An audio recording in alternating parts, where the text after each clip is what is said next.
Welcome to this week's edition of Freedom and Prosperity Radio, the weekly radio news magazine program we put together for you here at the Virginia Institute for Public Policy.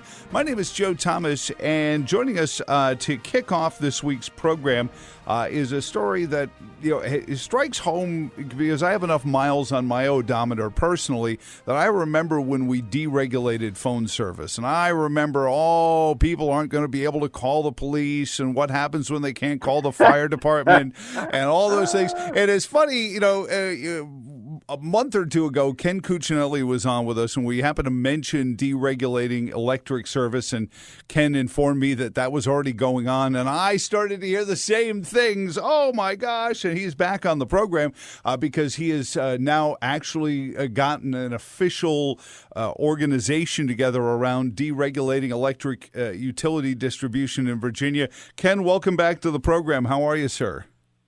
I am well, Joe. I hope you are. Absolutely. Anytime the word deregulation comes up, I love the idea, but everyone else seems to think that, every fiber of society is going to be rent asunder by it. So you've just started the Virginia Energy Reform Coalition. Now, when we spoke back in January, had you already started putting this all together a little bit, or just a guy named Jim Presswood started putting it together actually in April of last year. Great. So it took over a year to bring to fruition, and bring to fruition means getting people on the left and the right to agree to a complete set of principles and goals. And it's most interesting for those of us on the right, because really this is the people on the left coming our way. The environmentalists who are involved in this coalition and the consumer protection advocates, particularly for the poor, Virginia Poverty Law Center, no relation to Southern Poverty Law Center. Okay, good. That's important. Try not to work with terrorists. Well, they think we're both hate groups, so that's... Yeah, that's right. That's exactly right. So they view this as the best way to let ordinary Virginians choose, which is, of course, what free markets are about, their source of electricity, and they're confident that more people will choose things like solar and wind in the mix of their electricity sources, even if they cost somewhat more. Then they'll get fighting their way through the political, government-dictated regulatory establishment. And, of course, I think they're right. Interestingly, Texas has been doing this for 20 years, and they use more renewable energy than any other state. Now, they've got, wind coming out the yazoo there. But nonetheless, they also have natural gas. They're sitting on top of more of it than we are. And yet they use more renewable energy than anywhere else. And that opportunity is very appealing to the environmentalists. And those of us on the right, we don't care what people pick.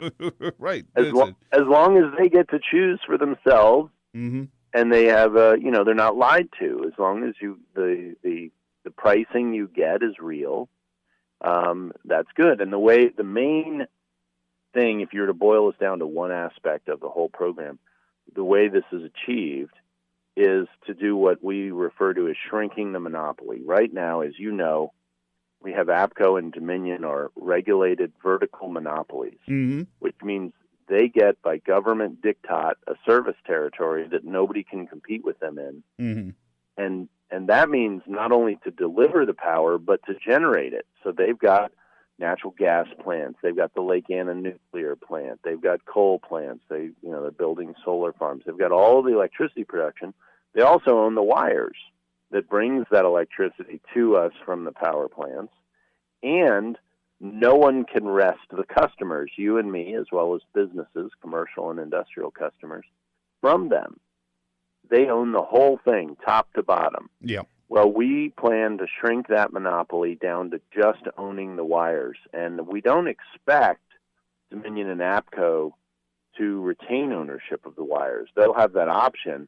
But given that they are part of interstate power generation companies, and whoever owns the wires is not allowed absolutely to compete for customers or to sell power into the system,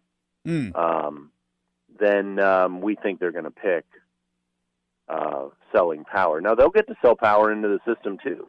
Right. So in that sense, we're not stealing this stuff from them. They are going to have to break off the wires into a separate company. All their shareholders will get shares in the new company. There'll be a totally new and separate board, independent of the current Dominion and APCO boards. Same will be true. This will apply also to co-op service territories. Yeah. I'm a Novec customer, and as much as we may complain about Dominion's electricity prices, they've still always been cheaper than Novec, and they completely surround Novec service territory. There's really no reason for that. So that's where we're going.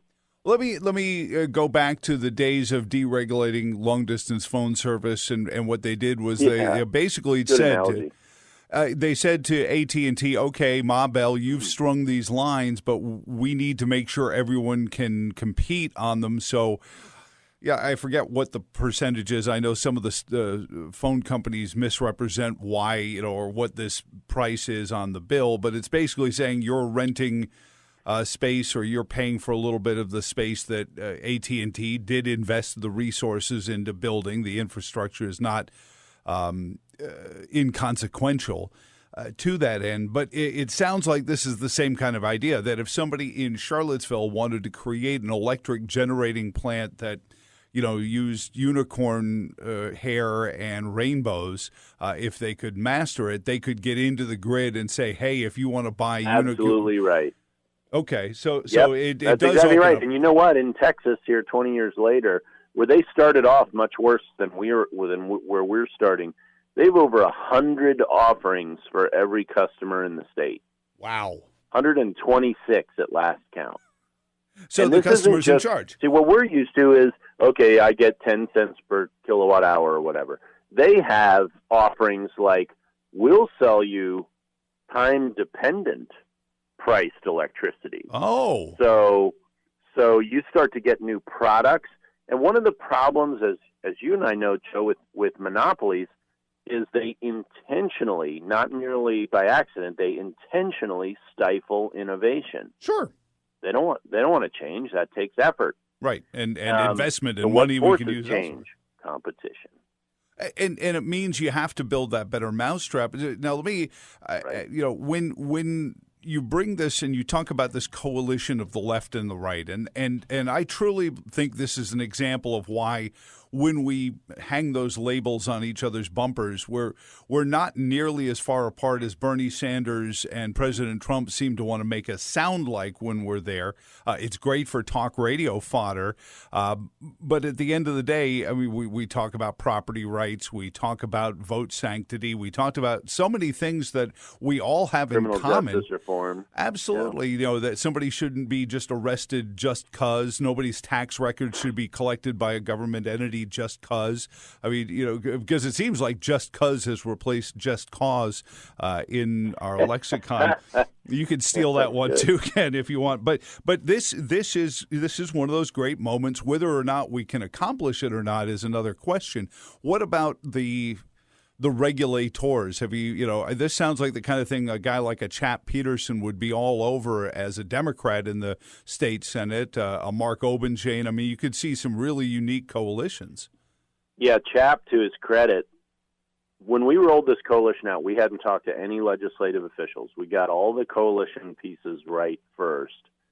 And Chap was one of the first people on the phone calling members of the coalition, basically saying, I want in on this. Good. And he's been a leader in this direction on the Democrat side. He's been more than willing to do it. The problem is he's not on Commerce and Labor in the Senate, which has proven to be a graveyard for any legislation that isn't basically written by Dominion or APCO. Mm-hmm. So we're going to have to see what develops. Of course, we've put this out in an environment where the entire General Assembly is up for election. Yeah, I was thinking the timing is right. Yeah, well, and Dick Saslaw is in a primary. I wish he was in a two-way primary. Unfortunately, he has two challengers, and so he's going to survive that without much effort because they're going to cannibalize the anti-Dick Saslaw vote. But this is already becoming an issue in some races on both sides of the aisle, and frankly, we need it on both sides of the aisle if this is going to succeed. I agree. So you already have then heard from some of the members of the General Assembly, and do you think, or have you heard already, if this has become campaign fodder for some of these races, House and Senate, especially if people are trying to unseat incumbents? I'm thinking right. like 40th. Well, that's where we expect to see it the most. And we hope that some of them will respond by defending themselves by wrapping their arms around this approach. Mm-hmm. And then actually following through, of course. People say all sorts of things in campaigns that they don't follow through on. But yeah. I saw that happen once. No, really. I remember a guy warning us about D.C.-style politics coming to Richmond if something happened in a gubernatorial. I can't imagine. Oh, well. I look at districts like the 40th, where, we've got a guy who's worked really hard at creating economic opportunity. He's a long shot, but I mean, this is the kind of thing where Southside Virginia could really see some benefit from this.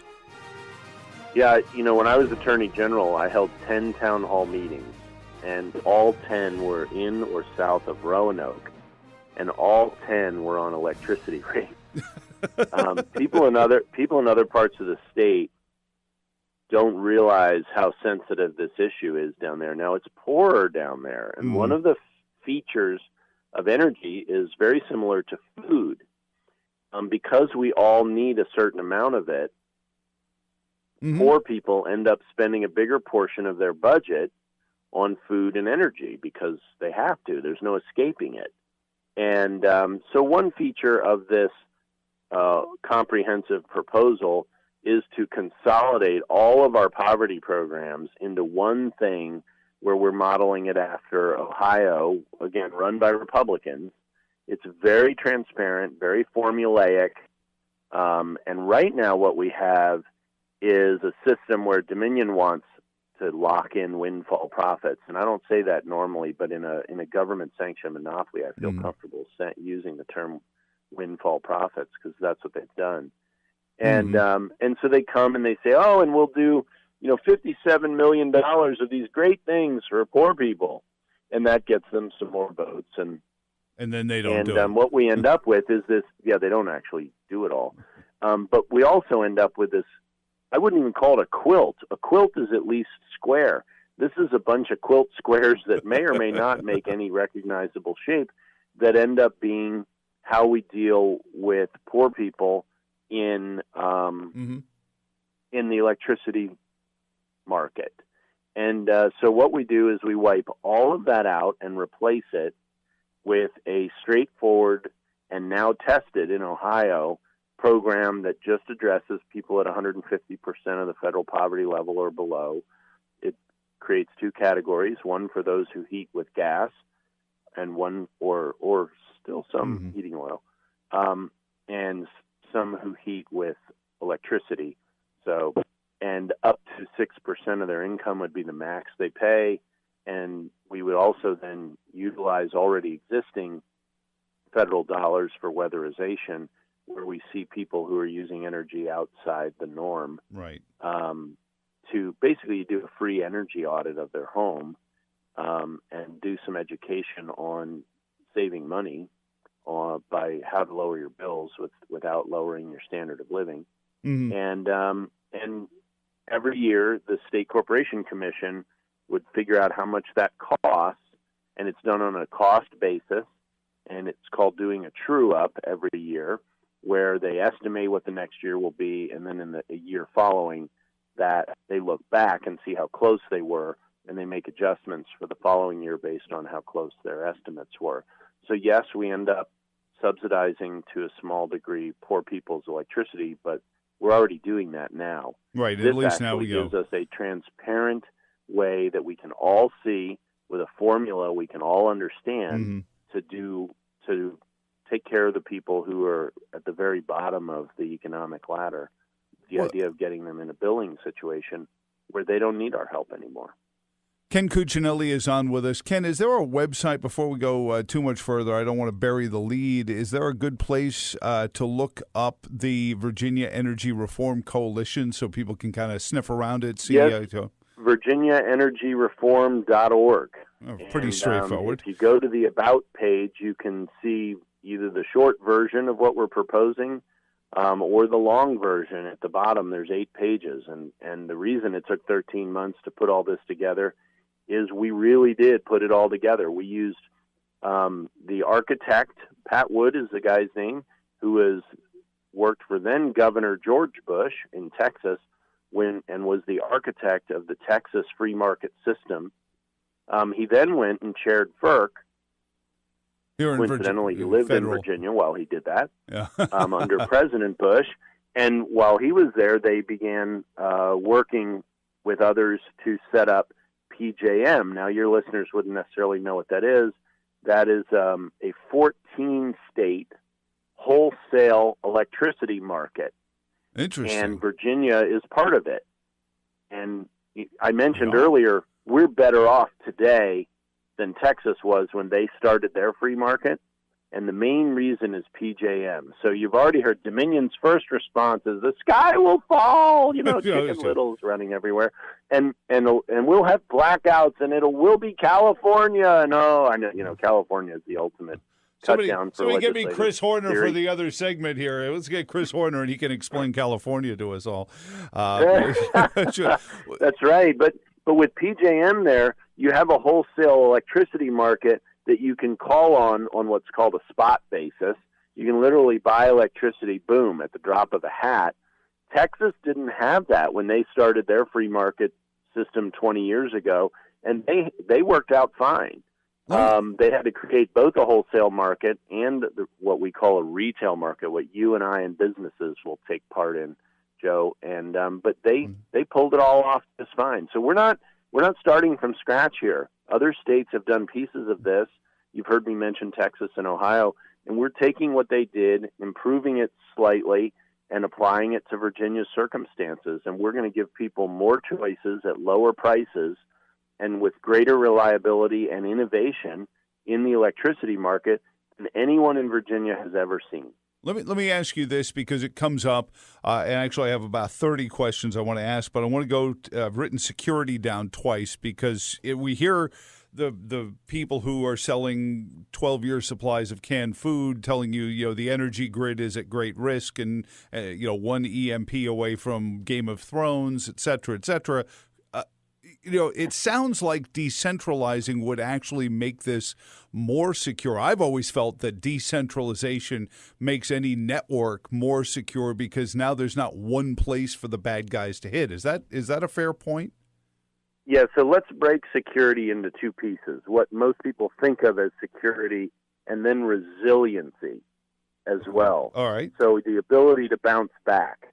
I don't know that anything we're talking about helps with the EMP problem. Mm-hmm. To help with the EMP problem, you really got to have assets in place to replace the ones that are currently online. And that's really what you have to do for that one. But for things like terrorist attack, for large-scale natural disaster that wipes out part of the grid, you're absolutely right. The decentralization of the providing of power creates resiliency that our system doesn't have right now. I'll give you one example that the lefties like. Okay. And it's been and you'll be amused about part of this. They want folks, kind of mom and pop operations, to be able to start little solar farms. Not like the one in Spotsylvania that's, 10,000 acres or whatever, but that live in Southwest Virginia. They own a fairly large piece of land by the standards of the rest of Virginia, mm-hmm. and they're south-facing. And they can create enough power to, run the neighborhood during the daytime. Mm-hmm. And right now, they're not allowed to start that business. They're forbidden by law. Yeah. And it's crazy. And if they can start that business, then the grid has a relatively small, but also to a certain degree reliable, new source of electricity generation set right in the middle of the grid down there. Mm-hmm. And, if Southeast Virginia and the plants that are there in like Surrey County and all the way inland from there get knocked offline, that kind of source of power is going to be very valuable and is going to provide resiliency to the entire system, because that electricity can be, of course, sold anywhere. Doesn't have to be sold there locally. Right. So during these 13 months, I've been introducing my friends on the left to the concept of barriers to market entry. Oh, yeah. and how bad they are. And I've made the point in meetings, hey, I know we're talking about electricity here, folks, but I just want to make the point, these kinds of barriers are bad everywhere. They're bad everywhere. We don't want these.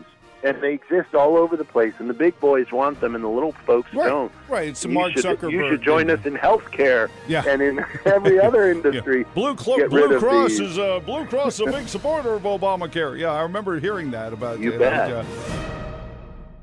Well, let me ask you about that, because you mentioned Texas, and I have a friend who works out of Texas, Seton Motley,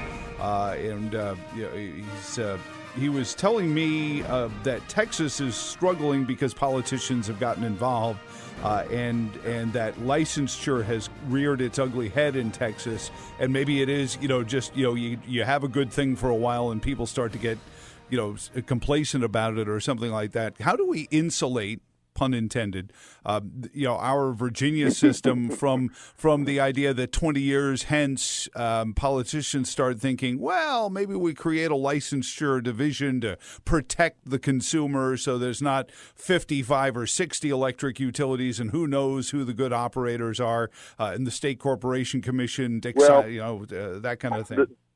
And we've talked about that, and our conclusion, and it's an interesting philosophical compromise. We won't go into it too much, but that piece of it. But what we've concluded is what you really want to do is keep it out of the hands of the General Assembly. And for the exact reasons you described, Joe, is you get all that playing around. And so we're going to leave as much authority with the State Corporation Commission to just decide these sorts of things on their own without the General Assembly's involvement. And look, in the 105-year history of regulated electricity in Virginia, regulated monopolies, the State Corporation Commission has a history of having done a darn good job. And now these are people appointed by the General Assembly, so the General Assembly has some say. But even in the last few years, as the General Assembly has delivered literally hundreds of millions of dollars of windfall profits to the big power companies with the bills they passed in 2015 and in 2018.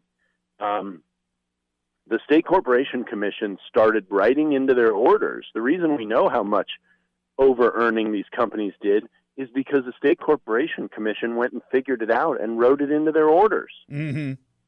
So, that has been one of the most significant elements of transparency in this whole system. And it isn't legislated anywhere. They're just doing it as a part of what they view as doing their job. I've been very impressed, because General Assembly, let's be really candid, they get pissed off when the State Corporation Commission tells the truth too much. Yeah. What because it makes the General Assembly look really, really bad. Oh, every time I get another announcement saying here's how much, Dominion overcharged Virginians, I'm thinking, which General Assembly seat should I be calling saying you were looking which way when this happened? And, they know what's going on. I will say it's far and away the most complicated area they legislate in. But as this decade has worn on, no one can be in doubt about what's been going on here. Well, but this especially also with the State Corporation Commission telling everyone. But this would simplify their job by actually taking it out of their hands, which, you'd think a politician would love to be able to say they did. Hey, Ken, I really appreciate, again, give the website out so people can visit it online. Yes, VirginiaEnergyReform.org, VirginiaEnergyReform.org. And we've got some right-of-center groups here. Folks would be familiar with FreedomWorks, which I work with. Yeah. Reason Foundation. Love them. R Street does a lot of energy work. These are national-level right-of-center groups. And the plan isn't just to apply this in Virginia. The plan is to apply it to Virginia first. And Yeah. the principal document was put together in detail, as folks who go to our website will see, in order to be able to apply it to any state. The legislation, of course, will look different in every state. Sure. But this is a move that we believe, and your telecom example is an excellent one, where the rate of innovation is happening now so fast and is being utterly stifled by these monopolies. We're losing massive opportunities, not just to lower costs and increase resiliency, but also to just change the products that are available. Yeah, and keep up to electricity customers. Yeah, keep up with what's out there. I appreciate it. Ken, thank you so much, sir. I really appreciate everything you do there. It's that, what do they call it, the incubators of democracy, the states. Yes, the laboratories of democracy. That's right. And if this works, maybe we could try it with health care. Who knows? But I appreciate it. Good by me. Thank you, sir. You have a wonderful weekend. Thanks for visiting us this week on Freedom and Prosperity Radio. Good to be with you.